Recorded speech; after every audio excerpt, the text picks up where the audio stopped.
ইনি দোকানে বসা, আজান হয়ে গেছে, এই সময় কাস্টমার আসছে, ইনি দোকান থেকে উঠে নাই। এবার একামত হয়ে গেছে, ইনি দোকান থেকে উঠে নাই। এবার নামাজ শেষ হয়ে গেছে, ইনি দোকান থেকে উঠে নাই। বলেন কেন?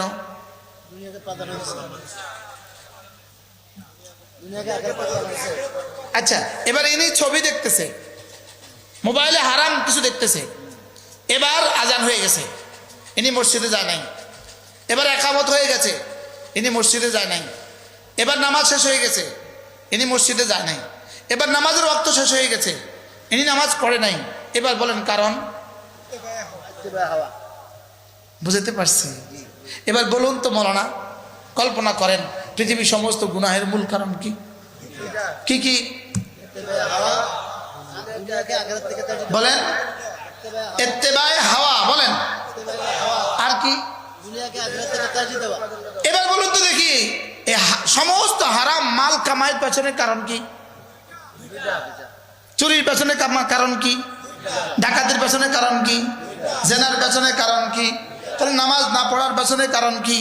রোজা না রাখার পেছনের কারণ কি? পৃথিবীর সমস্ত নাফরমানির পেছনে কারণ কি? এবার বলেন জাহান্নামের পেছনে কারণ কি?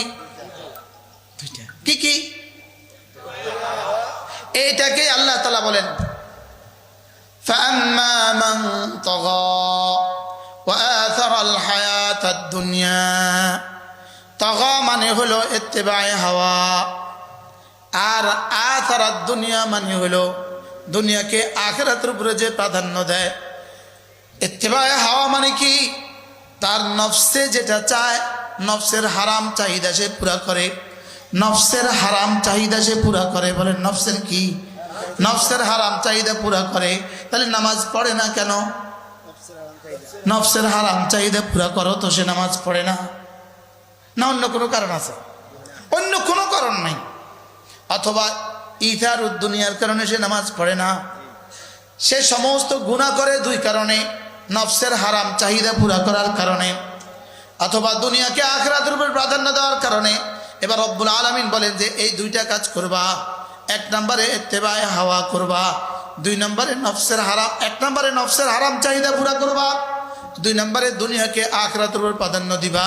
রব্বুল আলামিন বলেন ফাইনাল জান্নাতা হিয়া ফাইনাল জাহিমা হিয়াল মাওয়া। জাহান্নাম হলো তার ঠিকানা। জাহান্নাম কি? এর বিপরীতে যারা দুটো কাজ করে, এক নাম্বার ওয়া আম্মা মান খাফা মাকাম রাব্বিহি ওয়া নাহান নাফসা আনিল হাওয়া